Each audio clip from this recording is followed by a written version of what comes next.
नमस्कार। वीडियो के दूसरे भाग में हम लोग लर्निंग कर्व के थोड़ा सा और विस्तार देने का मैं प्रयास करूंगा। 1885 ईस्वी में हर्मन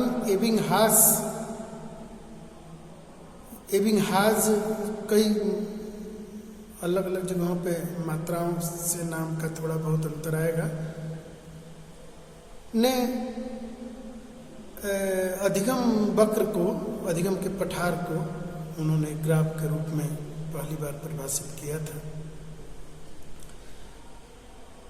और उन्होंने कहा था कि सीखने की इस प्रकार की अवस्था को जिनमें सीखने की उन्नति रुक जाती है, अधिगम वक्र ऊपर चढ़ने के स्थान पर समानांतर चलने लगती है और अधिक देर तक कोई प्रगति नहीं दिखाई पड़ती, इसको अधिगम का पठार कहते हैं। मैंने इसलिए मैं कई बार इसको रिपीट कर रहा हूं कि ये प्रश्न व्यूज ऑफ एग्जामिनेशन थोड़ा महत्वपूर्ण है। हर साल इस पे प्रश्न बन जाता है, तो इसलिए मैंने कई बार इस लाइन को मैंने रिपीट किया है कि सीखने की इस प्रकार की अवस्था को जिसमें सीखने की उन्नति रुक जाती है, अधिगम वक्र ऊपर चढ़ने के स्थान पर समानांतर चलने लगता है और अधिक देर तक कोई प्रगति नहीं दिखाई पड़ती, इसको अधिगम का पठार कहते हैं। मैंने आप लोगों को चित्र दिखाया था। यहां चित्र में आप लोग अवलोकन कर सकते हैं कि 4 प्रकार का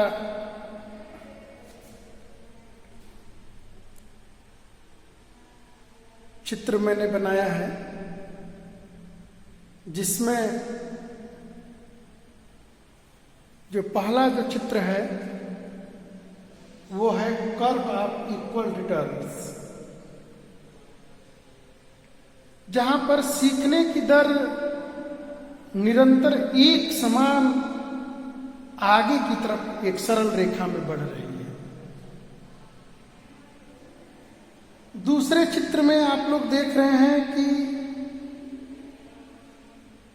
सीखने का जो वक्र है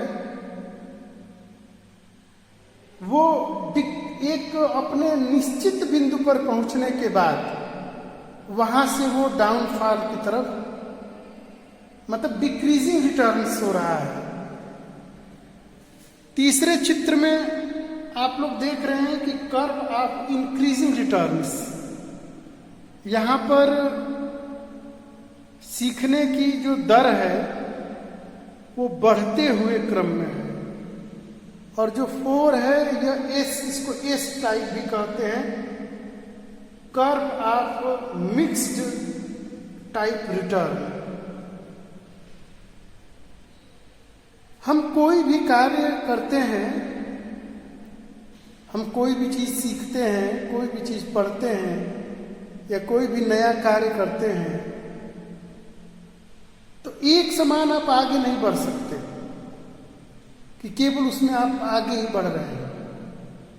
सभी पर बिजनेस करते हैं, पढ़ाई कर रहे हैं, उसमें उतार चढ़ाव आता है, उतार चढ़ाव बनता है।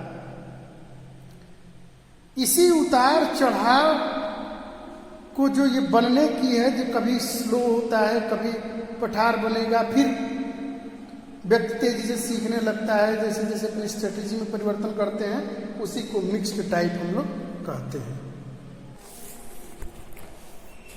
पठार सीखने की प्रक्रिया की प्रमुख विशेषता है। पठार सीखने की प्रक्रिया की प्रमुख विशेषता है, जो इस अवधि को सूचित करते हैं कि जब सीखने की क्रिया में कोई उन्नति नहीं होता। ये परिभाषा रास महोदय ने इसको परिभाषित करते हुए कहा है कि पठार भी एक विशेषता है। जब हम कोई भी कार्य स्टार्ट करते हैं और उसमें कोई प्रगति नहीं होती और वो काम समानांतर या तो रुक जाती है, मंद पड़ जाती है, समानांतर चलने लगती है, तो हमें विचार करने का मौका मिलता है, हमारी थिंकिंग पावर बढ़ती है। और शिक्षण तो एक सुदेशपूर्ण प्रक्रिया है। यहाँ तो चिंतन मनन की ही तो प्रक्रिया होती है। तो जब जहाँ पर सीखने की एक निश्चित सीमा पर पहुंचकर अवरुद्ध हो जाती है सीखने की, मतलब कोई प्रगति दिखाई नहीं पड़ती, वहां पर हम लोग तुरंत विचार करने लगते हैं। वहां पे चिंतन मनन की प्रक्रिया होने लगती है कि आखिर ऐसी कौन सी परिस्थिति क्रिएट हुई कि आगे की प्रक्रिया मंद हो गई। और यही सच पूछिए तो यही विकास का आधार भी है। किसी प्रक्रिया का बीच में ब्रेक होना यह हमें सोचने के लिए विवश करता है कि हम इस पर विचार करें कि हमारी सिस्टम अप्रोच में कहाँ पर खामी आ गई है, कहाँ पे कमी आ गई है, उसको किस प्रकार से दुरुस्त किया जाए। समय परिवर्तनशील है, डिमांड हमेशा, अभी ऑनलाइन पढ़ाई की डिमांड हम लोग नहीं जानते थे, लेकिन कोरोना चला, ऑनलाइन पढ़ाई की डिमांड आ गई। आज के न्यूज़पेपर में आ गया कि ऑफलाइन क्लास रहेंगे।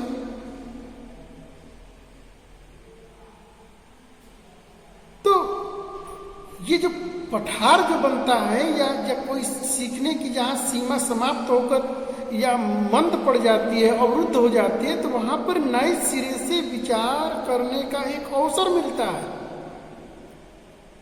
और वहीं से तो इनोवेटिव आइडियाज निकलते हैं, वहीं से तो क्रिएटिव आइडियाज निकलते हैं, वहीं से क्रिएटिविटी निकलती है।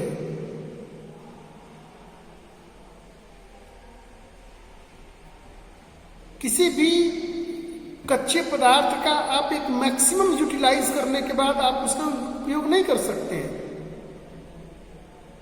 लेकिन फिर उस पर अगर नवीन सिरे से चिंतन किया जाता है तो उन वेस्ट मटेरियल को किस प्रकार से उसका उपयोग किया जाए, इसकी भी संरचना निकल के आ जाती है जब हम उस पर बैठकर चिंतन मनन करते हैं। इसी बात को स्किनर महोदय कह रहे हैं कि पठार क्षैतिज प्रसार है, जिसमें सीखने में उन्नति का प्रत्यक्ष बोध नहीं होता। बहुत अच्छी बात इन्होंने कही है कि पठार क्षैतिज प्रसार है, जिसमें सीखने में उन्नति का प्रत्यक्ष बोध नहीं होता है।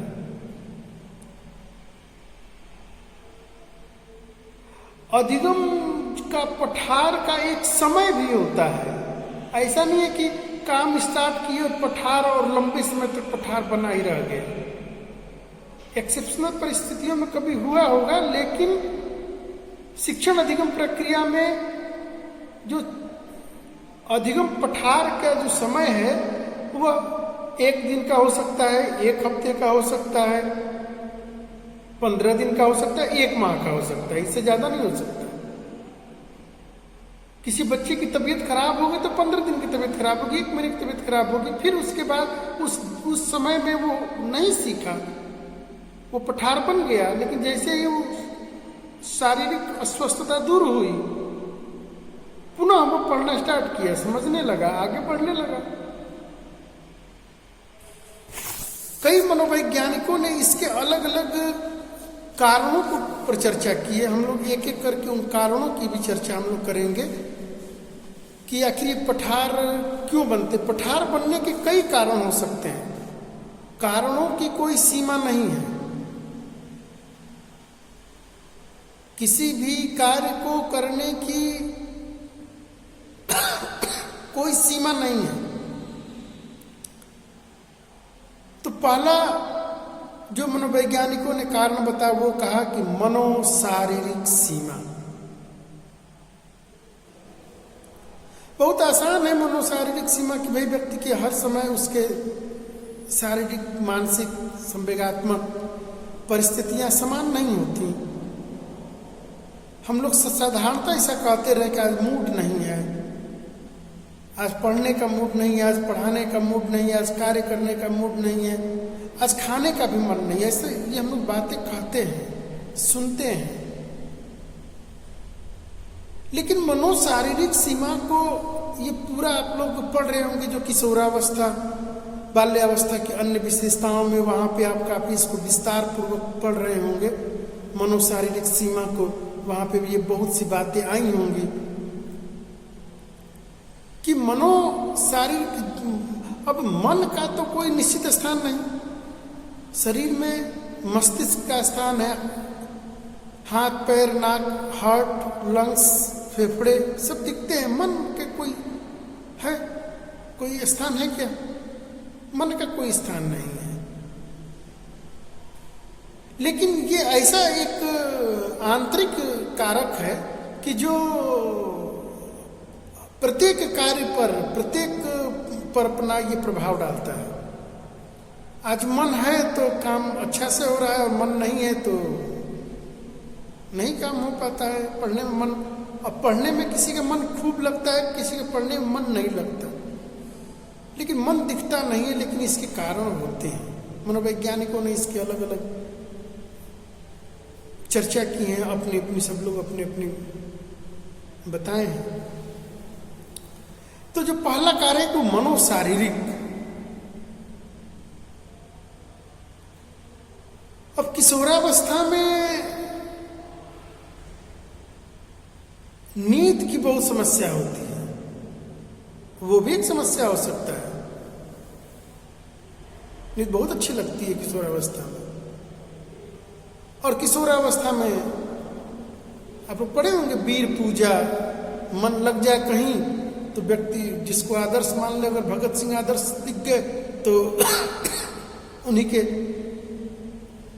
उन्हीं का सारा व्यवहार, उनके द्वारा उनकी कहानियां उसको अच्छी लगेंगी। लेकिन मनोशारीरिक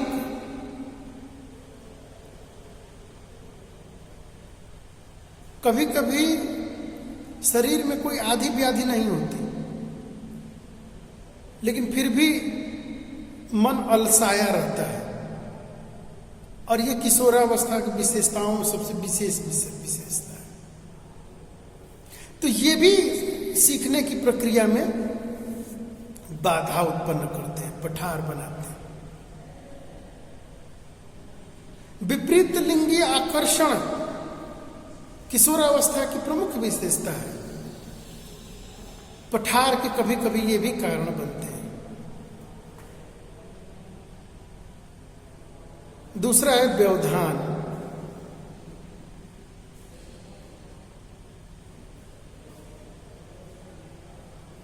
हम जब भी पढ़ने बैठे और अचानक से लाइट चली जाए, जैसे कभी बारिश खूब हो रही है और 3 दिन से लाइट नहीं आ रही है, मोबाइल नहीं चार्ज हो रहे हैं,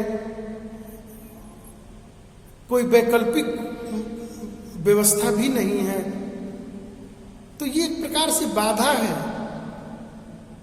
लेकिन आप लोगों के सीखने में कोई पठार न बने, इसलिए हम लोग किसी भी प्रकार से व्यवस्थाओं को करके और प्रयास हम लोग कर रहे हैं।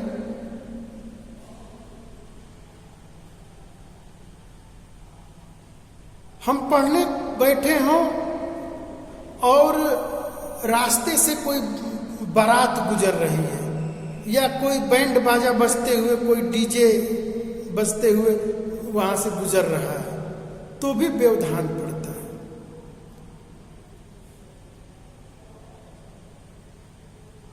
हमारे यहाँ हमेशा तेज साउंड बजा के मानस पाठ या कीर्तन होता रहता है आए दिन हमेशा। तो वो भी, उसका भी व्यवधान पड़ता है। जनरल चीज पढ़ने में व्यवधान तो हैबिट हो जाती है, लेकिन गंभीर चीज पढ़ने के लिए एकाग्रता वो बाधक बनती है, एकाग्रता की वो बाधक तत्व हो जाता है। इसीलिए समय समय पर सरकार द्वारा रात के 10 बजे के बाद आप किसी प्रकार के साउंड नहीं बजा सकते धार्मिक स्थलों पर भी। तो ये व्यवधान उत्पन्न करते हैं। लेकिन बहुत से लोगों को, बहुत से बालकों को व्यवधान नहीं होता। कान में लीड लगा के, मोबाइल लगा के और पढ़ते हैं।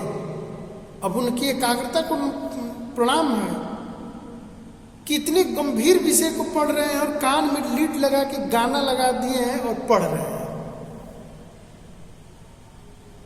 जबकि पूरे मनोवैज्ञानिक और मस्तिष्क की संरचना ऐसी है कि व्यक्ति एक समय में एक ही चीज पर एकाग्र हो सकता है। या तो गाना एकाग्र सुनेगा, नहीं तो पढ़ेगा।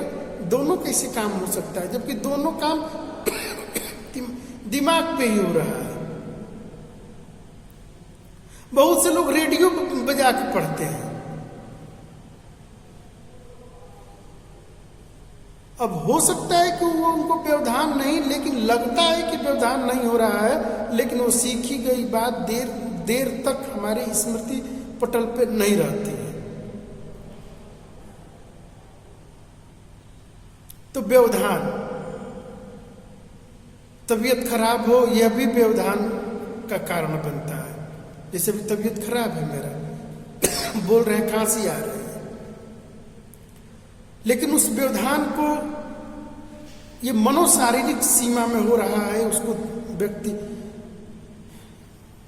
वैदिक जो सठ योग है वहां पे यम नियम, तो इसको दबा के व्यक्ति बैठा हुआ है, जिससे कि आप लोगों को बहुत ज्यादा व्यवधान न हो और आप लोग कुछ सीख सके। व्यवधान के और भी कारण हो सकते हैं। व्यवधान कई प्रकार के हो सकते हैं। शारीरिक, शरीर के भी किसी भाग में असुविधा है तो वो भी व्यवधान खड़ा करेगा। मस्तिष्क में कुछ चल रहा है तो भी व्यवधान हो रहा है। बाह्य जगत में कुछ हो रहा है तो भी व्यवधान हो रहा है। परिवार में कलह हो रहा है तो भी है। शादी है, उत्सव है, जन्मोत्सव है, वो भी व्यवधान पड़ता है। अब किसी के घर में एग्जाम, मार्च महीना हो, एग्जाम का समय हो, उसी समय शादी हो, तो स्वाभाविक रूप से 2-4-10 दिन के लिए व्यवधान पड़ जाता है। तो उस समय वो पठार बन जाता है अधिगम में। तो ये व्यवधान है। व्यवधान कई प्रकार के हो सकते हैं। इस व्यवधान को पहचान करके उसको कम किया जा सकता है। समाप्त तो कभी व्यवधान हो ही नहीं सकते। अगला है प्रेरणा का अभाव।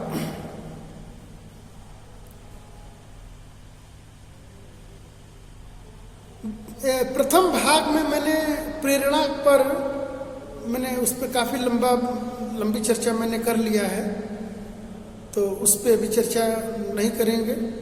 प्रेरणा, कई प्रकार की प्रेरणा होती है। हम लोग को याद है जब इंग्लिश के टीचर पढ़ाते थे तो कहते थे कि एक सफल व्यक्ति के पीछे किसी न किसी महिला का योगदान जरूर होता है, चाहे वो माँ के रूप में हो, बहन के रूप में हो, पत्नी के रूप में हो या प्रेमिका के रूप में हो। ज्यादातर प्रेमिका के रूप में ही देखने को मिलता है। वहाँ से भी मोटिवेशन ऐसे वांग्मय और वर्तमान युग बताता रहता है। ज्यादातर अगर देखें सफल लोगों की जो स्टोरी है, जो लोग नौकरी, इन ऐसी परिस्थिति जहाँ नौकरियां नहीं फिर भी लोग नौकरी के लिए, तो वो कहीं ना कहीं इसका बड़ा रोल पड़ता है। तो कहीं ना कहीं कोई ना कोई प्रेरक तत्व हो जो व्यक्ति को कार्य करने के लिए प्रेरित करे, उकसाए और उसको पाने के लिए एकदम अचीवमेंट है। भैया आप नौकरी पाएंगे तभी हम आपसे शादी करेंगे, अब उसके लिए एक टारगेट हो गया, अब जियो या मरो की स्थिति वाली बात हो जाती है। कुछ नकारात्मक कारक भी होते हैं जो सीखने में पठार उत्पन्न करते हैं। अब जैसे कि किसी का हीमोग्लोबिन कम हो, अगर किसी का हीमोग्लोबिन 12 से निरंतर नीचे रह रहा है तो उसको हमेशा थकान, आलस्यपना बना रहेगा। जो लोग घर में दरवाजे खिड़की पैक करके बंद करके सोते हैं उनके पास 24 घंटे थकान बनी रहेगी।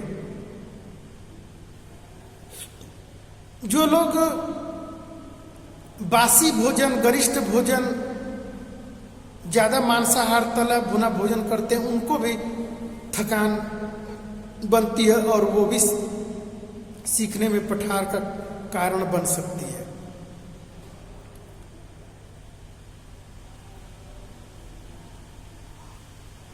इसीलिए जो लोग न्यूट्रिशन वाले होते हैं वो कहते हैं कि जब आप पढ़ते हो तो तरल पदार्थों का सेवन कीजिए, चाय कॉफी से दूर रहिए, नशीले पदार्थों से दूर रहिए, देर रात तक जाग के स्मोक करते हुए न पढ़े, सुबह के 4 बजे ब्रह्म मुहूर्त में थोड़ा सा फ्रेश होकर खुली हवा में खिड़की वगैरह खोल के पढ़े। पढ़ने में भी मन लगेगा और पढ़ी हुई बातें लंबे समय तक याद भी रहेंगी। दूसरा कारण इसमें निराशा है। थकान तो है, बहुत ज्यादा थके हो तो पढ़ने में मन नहीं लगता। बहुत ज्यादा जो लोग काम करते हैं, अति ज्यादा अति विश्राम और अति ज्यादा काम दोनों भी सीखने की प्रक्रिया को, सीखने के पूरी प्रकार की प्रक्रिया को बाधा उत्पन्न करते हैं। इसीलिए जो जीवन में चतुर्दिक सफलता चाहते हैं, अति परिश्रम और अति आराम, इन दोनों से बचना चाहिए। दोनों ये व्याधि है। निराशा, बहुत से लोग अनावश्यक मन में 24 घंटे निराशा की भावना, एक अनजाना भय बना रहता है। अरे आप निरंतर अगर रोज 4 घंटे पढ़ रहे हैं तो किस बात का भय है कि क्या हम फेल हो जाएंगे?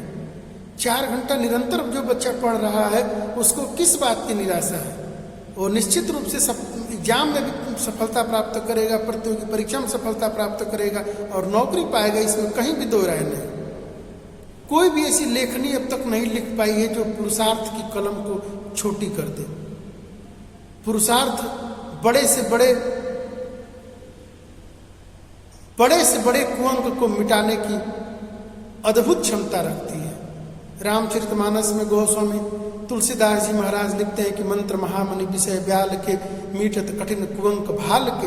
ऐसे निराशा के क्षण हम लोग के जीवन में, जीवन को सकारात्मक दिशा में बदलने के लिए, ऊर्जा में बदलने के लिए बहुत से महापुरुषों की लाइनें हमें भी प्रेरित करती हैं। न रहो निराश करो मन को, कुछ काम करो कुछ नाम करो, जग में रहकर कुछ काम करो, यह जन्म हुआ किस अर्थ हो। ये सारी बातें हमें कुछ सकारात्मक प्रेरणा, अंदर से ऊर्जा का संचार करती हैं। हे नौजवानों, देश भर की दृष्टि तुम पर ही लगी है, मनुष्य जीवन की तुम्ही से ज्योति सब में जगमगी। दोगे न तुम तो कौन देगा योग देशोद्धार में, देखो कहाँ कल हो रहा है आजकल संसार में। ये सारी लाइनें प्रेरणास्पद है। वह पथ क्या पथि कुशलता क्या जिस पथ पर बिखरे सूर न हो, और नाविक की धैर्य परीक्षा का यदि धाराएं प्रतिकूल न हो। ये सारी बातें हमें उत्तेजित करती हैं, हमें उत्साह से भरती हैं, और यही उत्साह, यही जोश, यही आत्मविश्वास, ये सफलता की कुंजी है। मुझसे कुछ नहीं हो पाएगा, तुम कुछ नहीं कर पाओगे, फलाना व्यक्ति कुछ नहीं कर पाए, वो तो इतने विद्वान थे। आप उन्हीं सब घटनाओं के बारे में सोचते सोचते सच में कुछ नहीं कर पाएगा। जो काम किसी से नहीं हुआ वो मुझसे होगा, इस प्रकार का दृढ़ संकल्प अगर लेकर व्यक्तिगत विद्यार्थी अगर पढ़े, नहीं मैं पढ़ रहा हूं, मैं सफल होऊंगा, क्यों नहीं आएगा? बोपदेव अभ्यास करते करते संस्कृत के बहुत बड़े प्रकांड विद्वान बने।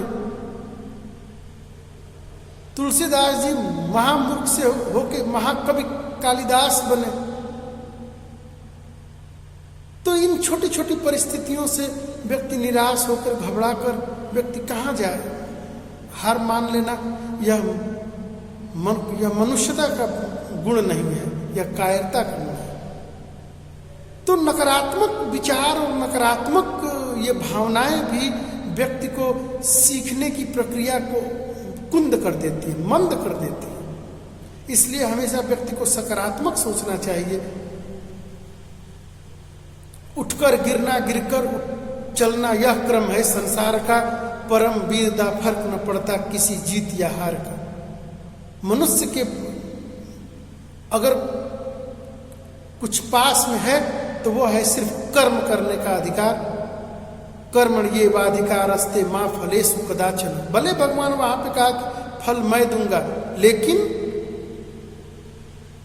पूरी वांग्मय कहती है कि देहर में मेहनत नहीं होती किसी की रायगान। ये इस दुनिया में कभी भी किसी की मेहनत बेकार नहीं जाती।